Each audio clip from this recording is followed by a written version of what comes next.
Welcome back. Outdoor Adventures Podcast, episode 5. Learn how to count. It's 4. Is it 4? Yeah, we only have 4 episodes. Remember, so we did the first one that Saturday about 8 months ago. Oh, yeah, no. You're right. It's only 2 4. more, and then Episode 4. We were supposed to talk about shed hunting today, but our shed hunting expert has COVID. So we're just going to wing it today and talk about all kinds of good stuff. We're going to update you guys a little bit on the regulation changes in the Department of Fish and Wildlife for the state of Oregon.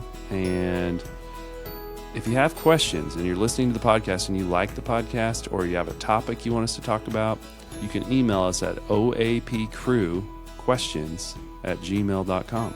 That's oapcrewquestions@gmail.com.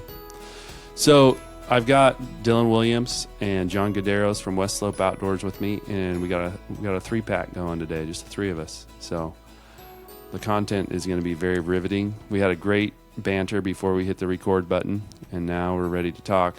Who wants to go first? You want to talk about some of these dates that are changing? well, do you want to clear the air on some of our previous mishaps? Like when I said progress instead of process? Yeah, that was episode 1. Oops. Was that episode 1? Yeah, it was episode 1. Yeah, I would like to clear the air on a couple things. So I said during episode 1 that the average age of a black-tailed deer is 9 to 12 years. And what I intended to say was the maximum lifespan would be 9 to 12 years. And I think Dylan and I have talked about this quite a bit off the air. And I don't know of anybody that's ever killed a blacktail over 5 that I know of. Well, even like mule deer, I don't really hear much over 5, 6, or maybe 5 to 7 probably, but definitely not blacktail. Yeah, and when you hear about a long-lived blacktail, it's one that's just got a wide range and been sleeping under the timberline lodge or something like that, that makes it to those long ages. So clearing the air on that. Another thing from one of our listeners that I wanted to bring up is just kind of our motivation for the podcast. If you're listening to this, the whole point of us doing this is just kind of number one, it's just for us, right? We're here to just tell our stories and talk to each other about our trips, and just it's a good time to spend with each other. But also maybe break down some of those things where people just think we're out there trying to kill something, as far as the hunting side or even the fishing side goes, and let people know there's more to it than that we're out there for the family and the camaraderie. And I hope that's resonated with the listeners, but that's just clearing the air on kind of why we're doing this. So We're big family guys too. That experience, like I'd imagine, Sam, for you with your son, like having him out there with you when you're doing that stuff, it's good learning experiences for him, being around us, hearing stuff from a different point of view. So yeah, it's huge. I think all of us grew up this way, and we want to pass that on to the next generation. So Right. I always invite both my kids to come with me if they want to. And my daughter hasn't shown much interest, but my son has shown some interest. So he thinks he wants to be a bow hunter. He wants to get started early on that. So he's been asking him about buying a bow. oh, heck yeah, that'd be cool. Go get him one. Let's get him started. If we get a few more listeners, I might be able to afford a bow for him. Yeah, that's heard it true. here. Good point. Send it out to people you know. Yeah. Yeah, Branch if you us can. All right. So John, hit it. All right. So what we got here? Some new dates. yeah, You we're want to mostly push- going to talk about the date changes from season and what that impact is going to be on your hunting opportunities. Well, that too, and then like when you can put in for your tags, that deadline, and when we'll hear back. And spring bear, we all put in for spring bear this year, and Johnny's the only one that drew a tag. The rest of us we did not. We were unsuccessful in our draw. You Didn't. lucky I dog. think that starts April 1st. So they did change. I saw that because it used to be May 15th. Yeah, May 15th. Was the deadline to put in for tags, and now it is the 25th. You have until you can put in for them, so it gives you a little bit longer, a little bit more time, just in case you forget. And they are deciding that they can release the results a lot sooner too. Can hear back on the 12th now instead of the 20th or whenever they decide to. Well, I always feel like that was like it never really always it didn't seem like it always landed on the same day when you hear back. Right. Like sometimes it was a little earlier, maybe the next day it was like a little day later or whatever, you know? Like I always thought it was up in the air on when you were going to hear. And that's the 12th of June, right, John? Correct. Okay. I'm the guy that January 2nd comes along, and I'm putting in for all my tags. So I get excited. This year, I held back. I didn't apply till February. So I like to wait till the last minute, usually. Yeah. in the old days, you'd get in that line at Bimart or Fred Meyer's, Yeah. and there'd be 30 other guys in front of you, and everybody's got their scrap paper and figuring out what they're going to put in for. On May 15th, 5:40 p.m. Yeah, that's Get awesome. ready to wait for 40 minutes. Do you want to talk about the new season dates? Yeah, so I mean, I noticed, or probably like everyone else, that the dates are kind of different. It kind of got pushed back about a week for everything. It's like Eastern Oregon deer, you're looking at October 7th through October 18th. That's the units 31 through 77. West Cascade Bull Elk is now November 11th through the 17th of November. Rocky Mountain Bull Elk is November 1st through the 15th. Second season for the Rocky Mountain Bull Elk is November 11th through November 19th. And so So a all little those overlap seasons, there. they got pushed out, right, from where they were before? Yeah, about a week. Pushed about a week out. And then Coast Bull Elk first season, this is all the rifle seasons.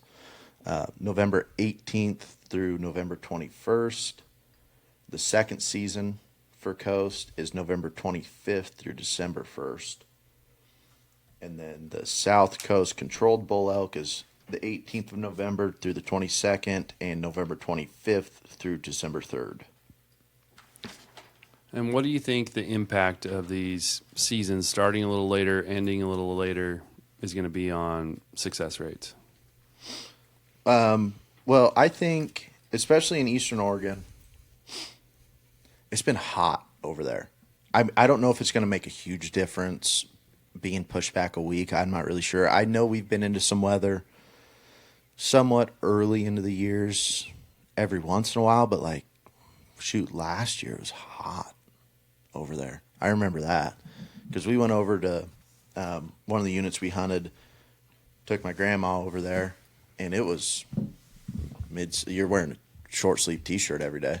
Yeah. You know, you put a sweatshirt on in the morning, but it's just because the sky's always clear and it's cold at night. But I think that once you get, and I'm hoping after that October 7th and you get through that first part of the season, we might see a little bit more weather is kind of what I'm hoping for. Because honestly, I've never even had a hunt over there where it's had any weather. I think you did. Yeah, we had snow that when I had my tag over there. Yeah, but that was like the next year was my hunt, right? And it was 80. Yeah. The whole time we were there. Even on my hunt, like it was sunny for most of it, and then we just woke up one morning and we were covered in snow when we were sleeping outside in the cots. Yeah, that was pretty sweet. My foot was through the bottom of the sleeping bag, just coated in snow.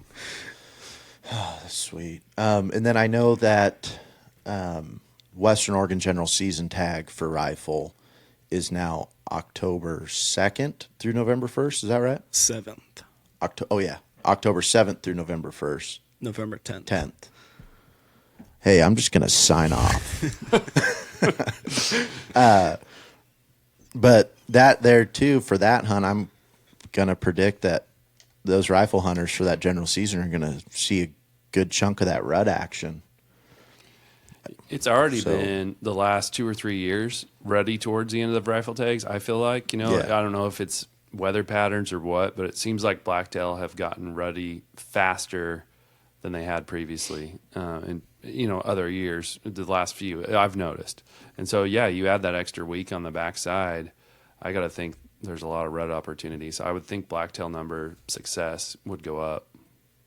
Yeah, hopefully. And hopefully it's with mature blacktails too. I know those small ones get pretty rutted up and excited and put themselves in some very vulnerable situations. I hope that doesn't affect anything when we get deeper into that season. And then I know for archery too, for that early season, it's September 2nd through October 1st, which hopefully, like for those elk hunters that hunt with their bow, hopefully that's going to give them a way better opportunity, maybe hit a little bit more of that rutting season for those elk. Yeah. I'd imagine so. Yeah. Most of the elk guys that I know, they don't even hunt until the last week because that's when those elk are getting ready. So they won't respond to a call until the last week of season. So if you push that out a week, then potentially you got a good solid 10 days of calling in a bull. You Right.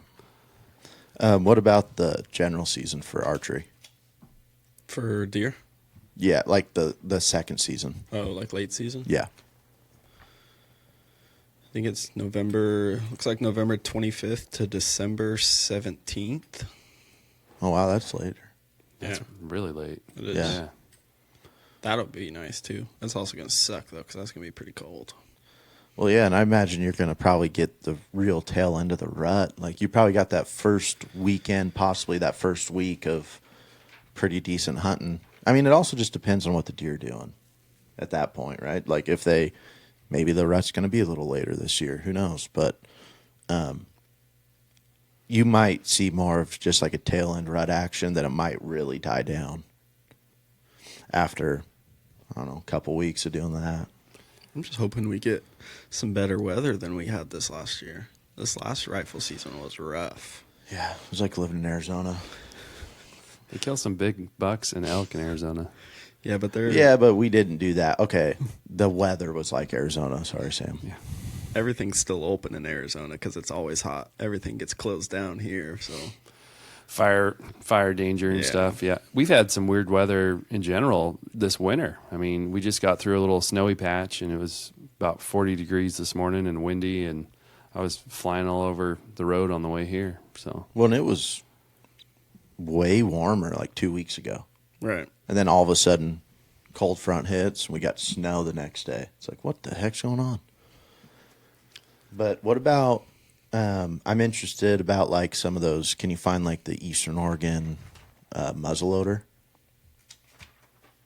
Because I know everything's pretty much all pushed back a week, but I imagine some of those hunts are going to be, people are going to be going after those ones pretty good.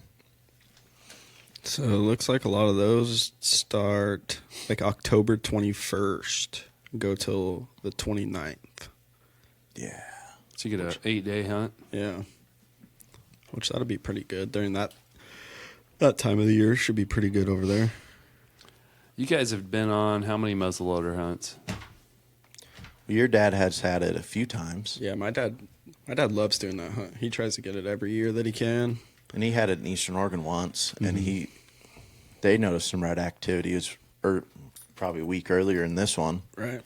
and they were noticing some over there. I don't know how different it is, rut times compared to over here. I know elevation probably has something to do with it, and weather and all that stuff. So You think about too, like when we would have our elk tags over east, seeing all the rut activity with the deer Oh, and stuff man. going on is nuts. it's crazy. You see some big bucks probably. Yeah. I've never been over there during that time, so it's mule deer in the rut would be a whole different game, I think. Well, that's the best part about hunting elk in the unit we hunt deer, because you go over there and you see the bucks you didn't get to see during rifle season, and it is unbelievable what comes out of the woodworks. It's awesome. Yeah, another thing we want to do on the program here is start a beginner series. So we were going to talk about, how do you get your kids started in hunting and what's the best place to start, or look at, crabbing 101, clamming 101. And so we're going to start a series like that. But for anyone listening to this episode, and let's say some of the stuff we're saying may not even make sense to a non-hunter. And so breaking it down to, if this is your first year and you want to get started and let's say you got a 12-year-old at home, that's ready and thinks they want to get into hunting, where do you get them started? What are you guys' thoughts on that? Well, first thing, I know Oregon has a lot of options and one thing I will say about ODFW, they do a really good job trying to get youth involved. My kid's obviously only 8 months, so I'm not going to have this problem yet. But one thing that I would definitely look into is the youth mentor program. My wife still has 4 points. Those points never expire. Trying to actually go through the process of getting those put into a Series 4 right now. But when your kid turns 9, you're able to get them basically an additional point. So you can get them basically 2 points a year from the time they're 9 until 15 or something like that, to where you're going to basically guarantee that they're going to have 2 points each year leading into that. And then they have an option also for a guaranteed tag. But so how that works is you have to be unsuccessful in the draw, and then you would submit. I don't know if it's a form or what you guys got to do. Like I said, I don't have a kid hunting, so I haven't looked too much into it. I just heard from other people. But you basically submit a form or talk to ODFW or something, and then you basically are guaranteed that tag, just as long as you're unsuccessful. Yeah, and my son is 11, and so we've been putting in for the youth mentored point, which all it is you take him hunting with you. He could shoot your animal if you wanted him to. We haven't done that, but then we can also buy him a point every year. So, when he's ready to go next year at age 12, he's going to have up to 6 points that he could do something with if he wanted to. So it's a good way to get him started. And I think, just on the basic shooting and gun safety stuff, back in the old days, there was always hunter safety courses. Those are kind of harder to find now. I mean, you could look online or maybe watch a YouTube video or something, but muzzle control and knowing where your gun needs to be pointed, making sure that you treat every gun as if it's loaded, getting some time behind the sights and starting with maybe a BB gun and plunking it targets or cans, or getting that skill set up if they're going to shoot with a rifle. And obviously, like, my son wants to pursue bow hunting, and to me, there's a lot more practice involved in that sport. So he's, he'd have to get fitted for a bow that would fit him right and that he could pull back comfortably and get him practicing throwing some arrows. So yeah, and then I'd also say, I mean, especially, even if it's your first time hunting, or, and you and your kid are going to try to get in together, first thing I do is go pick up Synopsis. They're free. So I'd go pick one up. Everything you need to know about youth hunting starts on page 22. And then just flip through that, read everything in here. It's great information, stuff that you need to know. And it'll tell you all this stuff. Mentored youth programs on page 23, getting into that. And yeah, it breaks things down really nice. And it'll help you understand, give you a better idea, and ask around. I mean, there's so many people out there that are willing to help. I mean, send us an email. We'll answer any question you guys got. But yeah, youth hunting is unbelievable here. There's those rut tags over on the west side that I was fortunate enough to draw as a youth. I got twice. Yeah, 2 times. Yeah, I got that twice. And then also the general season, the youth have an additional weekend tacked to the end of the hunting season. So I took advantage of that. So the youth tags you can draw are in a 600 series. Right. So it's a whole additional tag to your actual buck tag. So if you're hunting general season, you basically, that kid, if they have the 600 series tag and a 100 series tag, you're going to get their opportunity for 2 different deer. Oh, wow. So, like for me, each year that I had those youth tags, I had, I shot 4 deer both years. Actually, 2 deer each year. Both years. Don't want to, no one come after that. Right. But like the first year I shot a buck, it was on that youth extended weekend. It was Saturday morning, and those bucks are starting to rut, and then turn around, I don't know, there was another week, 2 weeks, got to go out and hunt again. I shot another buck. It was fantastic. It was an awesome hunt. I feel like that's another big thing too, is like, if you're trying to get your kid out there hunting, or even yourself, just go out there. Even if you're not bringing a gun, go drive around the woods, go get out, walk around, just check stuff out, see what's out there. That's what I like to do. I mean, and I've hunt all the time, but I still love just driving around, seeing what I can see. It's always something new when you're out there, which is nice.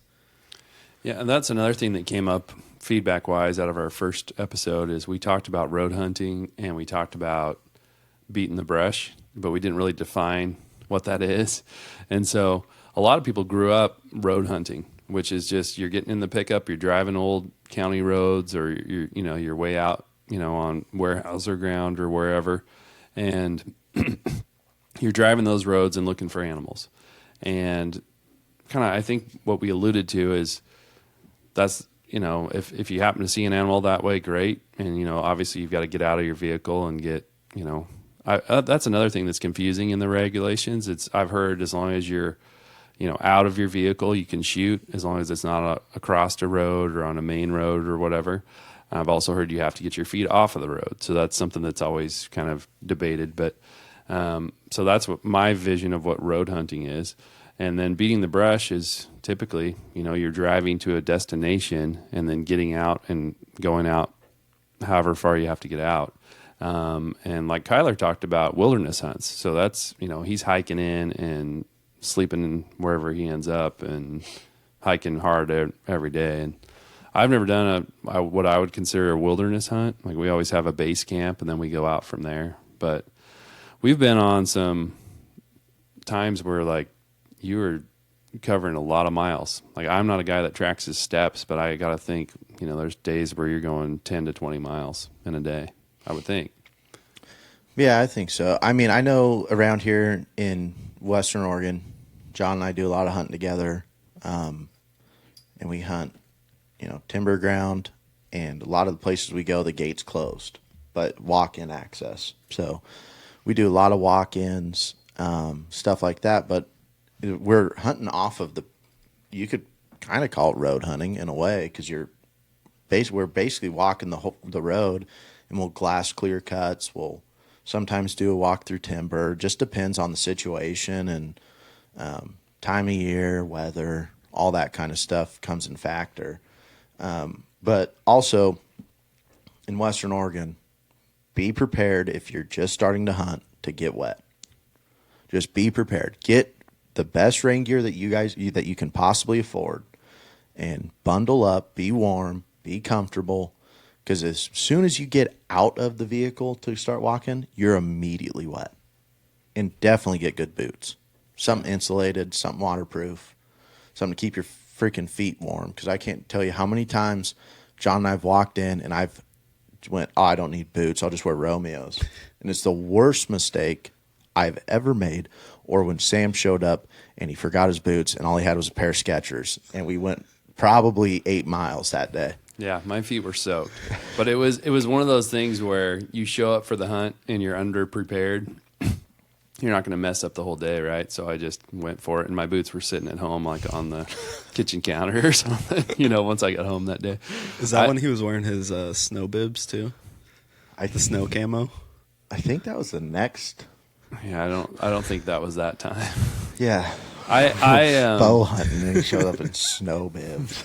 I went on a salmon fishing trip one day like that, where the weather was beautiful in the morning, and I was just like, I don't need rain gear today, And I get on the boat with all the other guys, and it was a friend of mine, and he just had an empty spot. He's a guide, but it was a little early season. They just wanted to see if there was any fish in the river, and we start heading up the hole, and it just starts raining buckets, and I am like, my sweatshirt is just soaked, and he kept going, this is just a trial run. The fishing might not be that good if you want to go back. And I'm like, no, I'm not messing up the fishing for everybody else. I'll be fine, Yeah. So you suffer through those misery days, and then you're like, okay, I'm never. In Oregon, you have to have rain gear. It can be beautiful one minute and then dump it on you the next. And even if it didn't rain the day you're hunting, especially over on the coast, if you're going down in that thick brush, you're going to be coated no matter what from the previous day's rain.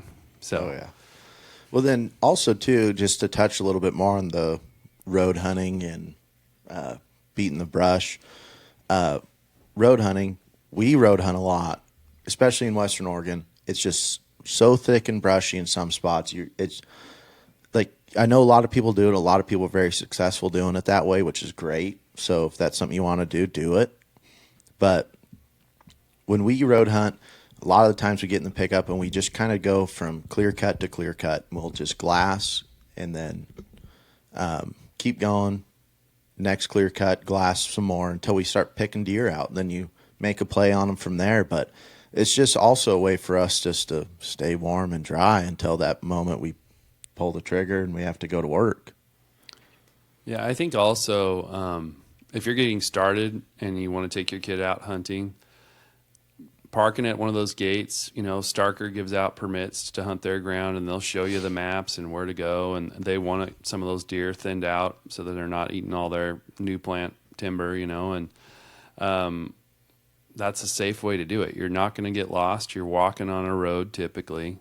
I like to get out on some of the cat roads and things like that if I'm, with the whole point is you're trying to get your kid excited about hunting. And so you're going to see something if you get out and walk around. There's no doubt. It may not be something you can harvest, but you're going to see some animals no matter what. And like we've talked before, a day in the woods is so much better than a day doing anything else. And just the times that you don't see the animal you're looking for, you're still going to see rabbits or eagles or squirrels or whatever. You're always going to see something.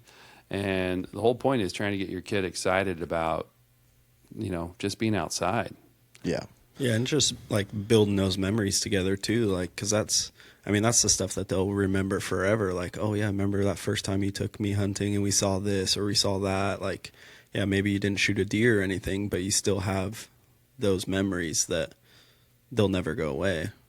Well, another good thing too is if you have them out in the woods or whatever, there's a good chance you're going to come across a grouse, right? So that's another thing that you can get them comfortable actually putting a gun up, holding it, and whatever. I couldn't tell you the season dates for grouse hunting, couldn't tell you the limit. We look into it every year before we go hunting. Just right now, it's just I don't have it in my brain. But it's a great opportunity for a kid to get out there and learn about the harvest and how to clean an animal, take care of one properly, and be able to also eat it when the time comes. And grouse is fantastic. Oh, I love grouse. Yeah. Yeah, And growing it's my up, favorite. all you need is a hunting license to hunt ruffed grouse or blue grouse. And I think the limit's typically 3 a day of either species, or you can have a mixed bag. You could shoot a blue grouse and 2 ruffed grouse or whatever. But I'm just going off the top of my head from previous years. Now, the two of you have hunted a lot with each other. So tell us just kind of how that happened. And, talk about your friendship and how it's, how hunting has become part of just something you do with each other. And how that came about and how it's changed over the years.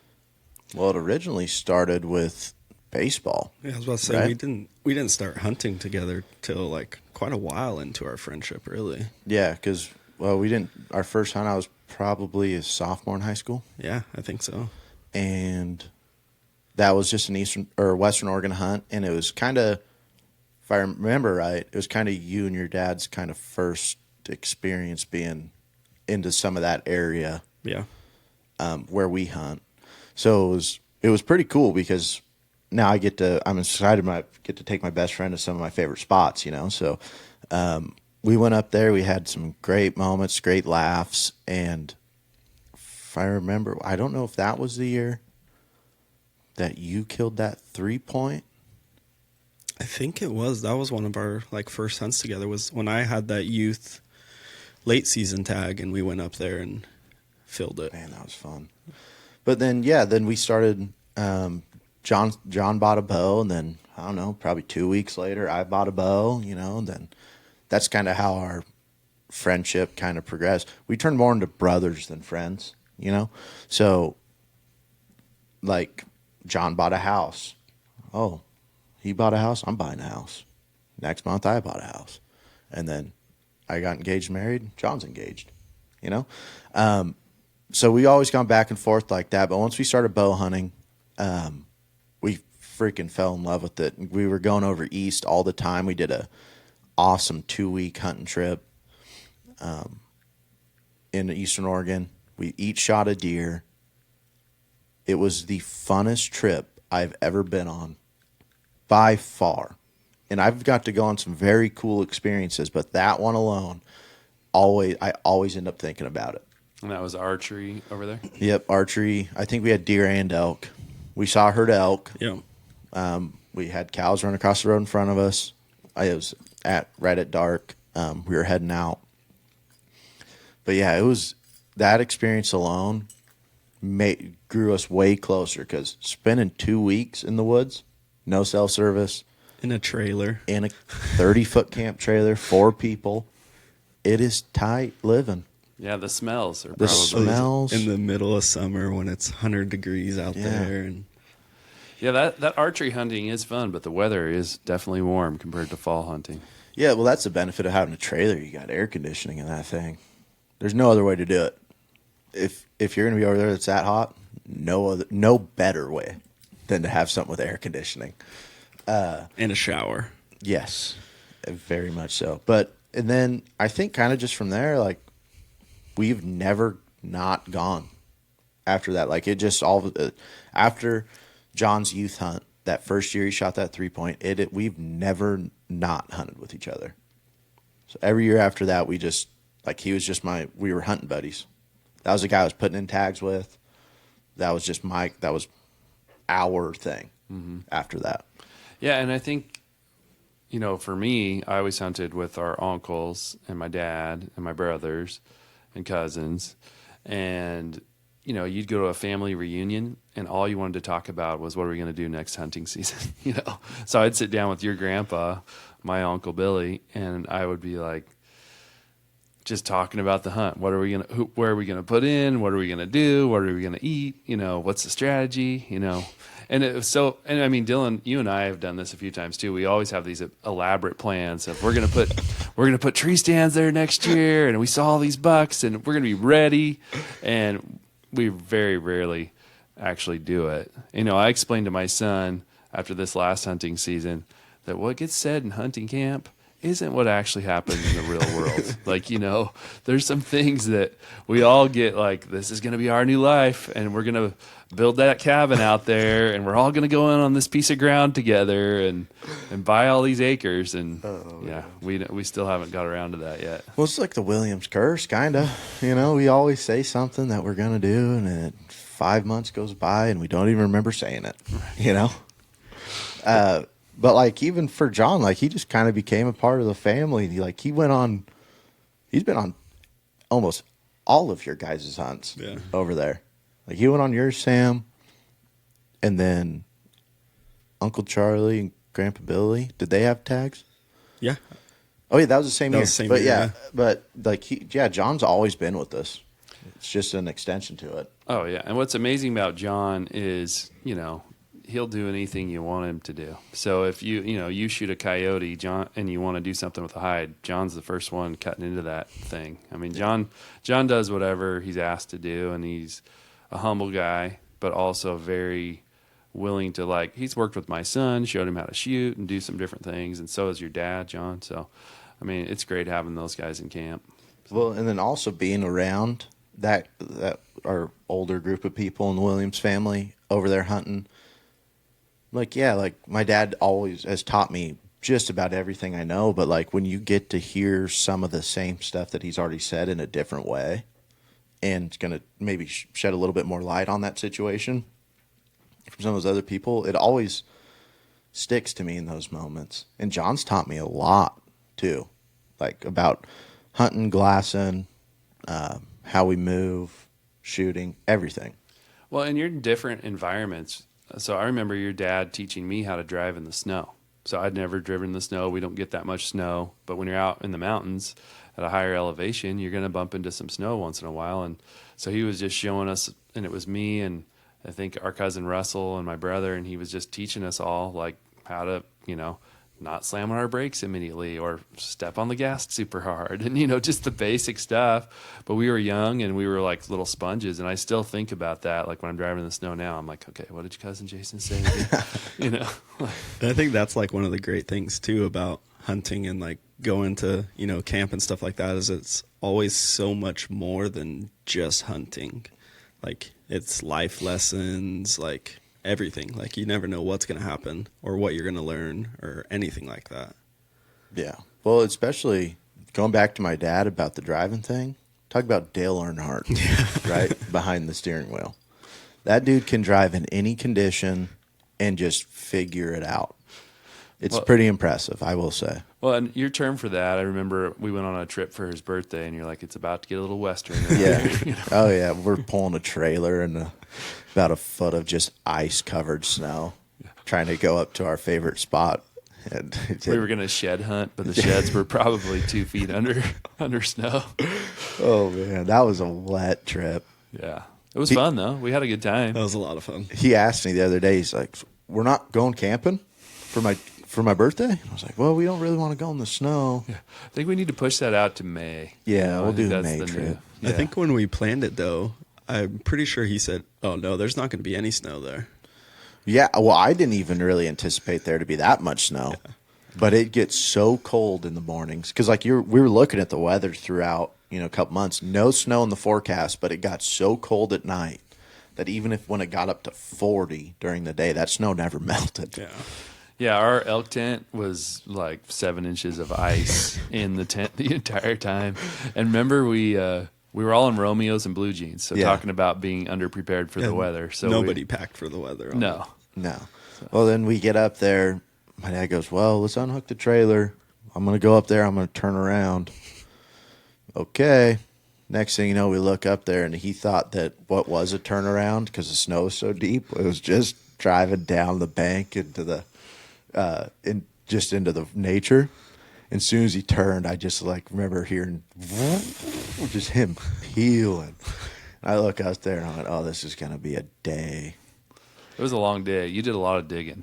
A lot of digging with an axe. Yeah. Didn't you use some mango slices too? Well, we were trying to get traction under the tires, so we threw some foam pads. There was a bag of dried mango that got thrown into the tires at one time. None of that actually worked, but we did try it. We did try it. And we had a ratchet on a tree. The littlest ratchet strap ever. Like that was going to move that truck. Yeah, I had a cut from that ratchet strap for a long time. You can still feel the little bump right here. Shout out to that state trooper that showed up.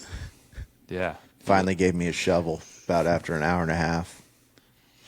We were still my dad and I were still an hour and a half away or something like that. We had to stop at the store and get some come-alongs and stuff like that. And then once we get there, you guys were already out. We didn't even have to worry about it. Oh, I forgot that part. Yeah. My dad just decided, after a while, he's like, just dig around the front for a second. Then he hops in and just takes off straight.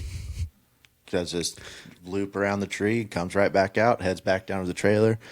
Sam, he didn't wait for Sam and I, so we had to walk all the way back down to the trailer. Hey, he had to keep moving. Yeah. He wasn't risking being stuck in the snow again. But still, he has, I've been with him quite a few times, and, we've gotten stuck before, but still, if I had to trust somebody to drive me around, he's it. Oh, without a doubt. Yeah. I used to have an 87 Nissan pickup. That was my first vehicle, and it was 2-wheel drive. And it was a king cab, so it had those little seats in the back. Little miniature seats are super comfortable. I'd put my 2 little brothers in there with me, and we'd go out hunting in this 87 2-wheel drive pickup. And we'd go way up there on some crazy roads, and we'd park for a while, and we'd go walk around, then we'd get back in the truck and go find another spot. And I remember one time we pulled up, and it was a pretty muddy spot, obviously muddy. I'm like, oh, we'll be fine. We'll just park here and go for a little hunt. And we come back and that thing was buried and, 2-wheel drive. And so we're digging and covered in mud, piling sticks like a beaver dam under this thing. And we finally got out. But those are the times you remember, right? Yeah. And no cell service. And I was maybe like, I don't know how old I was, but I want to say 17, 18, and I've got my 2 little brothers with me and I've got them stuck. And I'm going, oh, we have nothing to camp overnight if we needed to. So anyone listening out there, pack an emergency bag would be a good idea. We've never done it. We've never taken our own advice, but prepare for if you did get in that situation that, well, number one, they say this is hunting 101. Tell somebody where you're going, right? Yeah. So, for us, when we were kids, it was telling our parents, hey, we're going to be here. The problem is once you get out there, you're like, oh, let's go here. Yeah. And you could be 15 miles away from where you were supposed to be. But and tell people when you're coming back, because if they don't know, they might think, oh, they just did an overnight trip, Oh, yeah. One of my worst fears is my mom gets super worried about us, like if... Because she hears these stories. Yeah. Well, then, like, my dad in high school, this obviously a long time ago, him and one of his best friends, they were up there, and his best friends pick up the spot we hunt up on the pass. It's called Deer Creek. And they were moving along just fine. They were down their tires. They knew they were going to be in the snow. And then they get out to pee. Next thing you know, they get back and pick up. They won't even move. It's just sitting there, just spinning. And this is before cell phones. So that moment from there, like they were sending, my mom basically called the SWAT team in, anybody she could get a hold of to head up there and get them. Next day around, I don't know, 11:30, here comes my dad walking through the front door. And my mom was not happy. So then when we started going back up there, every time that it would get dark and we would get back into cell phone service, I would have 15 missed calls from my mom. Mm-hmm. And my dad always tells her every single day, this is where we're going. Tells her exactly our route, exactly what we do, because we do the same thing every time. It's just what we found that works. And we will not be home until after dark. Mm-hmm. But as soon as it gets dark, my mom just starts freaking out. Like, where are they? Are they okay? And that moment when you have to give her a call and she's like, how come I haven't heard from you yet? Like at least we have cell phones now that you can at least reach them if you need to. And there's some little spots where you can get service up in the mountains, but it's very rare. So definitely tell people where you're going to be at all times. That's a big piece of advice. Well, and those InReach minis, right? They sell them at Costco for $300, Oh, $400. And I don't know if there's a subscription with those. I still haven't upgraded to one of those, but they work anywhere. Yeah. You're not going to get lost if you have one of those. There's times, no matter what, no matter how proficient you are in the woods, you can get turned around. And I worked for the Forest Service in Colorado, and we hiked this area called the Lost Lakes Wilderness. So, it's in the name. People get lost out there. Wow. So we're hiking, and we're way out there, 7-8 miles out, and, just from the main trail. And we're trying to find these endangered toads. So it was a toad survey that I was on. I worked for the Forest Service. But we had these crazy, big old school with a big antenna way to talk to the main office, So we check in as soon as we get at our location, and we tell them where we were at, and they'd radio us back just so they knew where we were at. Well, my partner and I, we got separated. So she went one way and I went another way. And we were on the fish crew together, but we were on these toad surveys. And we're walking around the lakes looking for toads, basically. And it was beautiful. I mean, we're at like 8,000 feet. We'd see elk herds every day. And tons of I call them pickup sticks, but where wind is just blowing over a bunch of small timber. And so you're walking over all that stuff. Well, you're looking at the ground for toads. You're not really paying attention to where you're walking. And she went one way and I went another way. And next thing you know, we didn't know where each other were. So I keep walking, and I get on a little game trail, and I start following it. And I'm thinking it's taking me back to the main trail. But we're talking miles here. And so I'm heading back to the main trail, and I'm just going, man, I'm hoping she's back at the main trail, And at this point, I'm starting to pray. I'm like, God, I need to get out of here. I don't want to spend the night out here. I'm praying for her. I was really worried about her being out there too. And so I turn around, and I go the opposite way of where I was going. And I felt, and I went a long ways the wrong way when I turned around. And I felt like God tell me, hey, you were almost there and you turned around. And so then I turned back around, went back the way I was going, but kept going. I get out at the main I'm almost to the main trail, and I'm starting to lose hope again. And this pregnant cow comes out in the middle of the trail. And to this day, I think she was an angel. She comes out of the middle of the trail and starts waddling back and forth, just super pregnant, like with twins or something. All the other cows had dropped their calves already. So it didn't make sense to see this pregnant cow out in the middle of nowhere. She's waddling on the trail, and I'm like, okay, there's my sign. And I follow her to the main trail. As soon as I get there, that cow disappears. Like, I don't know where she went. And my partner comes walking out of the woods. We're both crying, hugging each other because we've been lost it's starting to get dark. We've been lost for like 5 hours, you know? And I'll never forget that moment of relief when I saw her. And I wasn't worried about myself. I was just worried about her. But I was also very underprepared to be spending the night out there, you know? And we had a radio. I mean, I had the radio with me. That was why I was worried about her more than me, because I could have gone, hey, I don't know where I'm at. Someone's going to have to come find me, you know? But anyway, we hugged each other, sat there for a minute. We both had tears in our eyes, and then we started heading to the rig to go home. So that's great. Remember, we had an instance like that too when we were bow hunting late season up over here, and we took this road that we had never taken before. All my idea, by the way. All Dylan's idea. He's like, oh yeah, I've been here before. And so we go walking, and it's getting close to start being dark, and it's pouring down rain. We were both soaked. And he's like, oh yeah, we just got to go down through these trees, and we'll be right there. Like, we'll be out in no time. So we drop off into the trees. Next thing you know, we're up in this clear cut, and he's like, yeah, I'm going to be honest. We've never been here before. I have no idea where we're at. So then we had to turn back around, go back up the other side of the clear cut through these trees, and it's probably 10 o'clock at night, just still pouring down rain. We finally get out to the truck. It's like close to midnight. We get back into service. Our phones are just blowing up from our parents freaking out, and we're just like, man, that was a rough one. How old were you guys on that one? High school. Yeah, high school. Yeah, probably the same age as, or probably the next year after John had that youth tag, I bet. Yeah. So your folks were definitely not thrilled on that one. They were No, not. yeah. And it was probably during the week too, so we probably had school the next day. And I'm pretty sure it was after school. Yeah.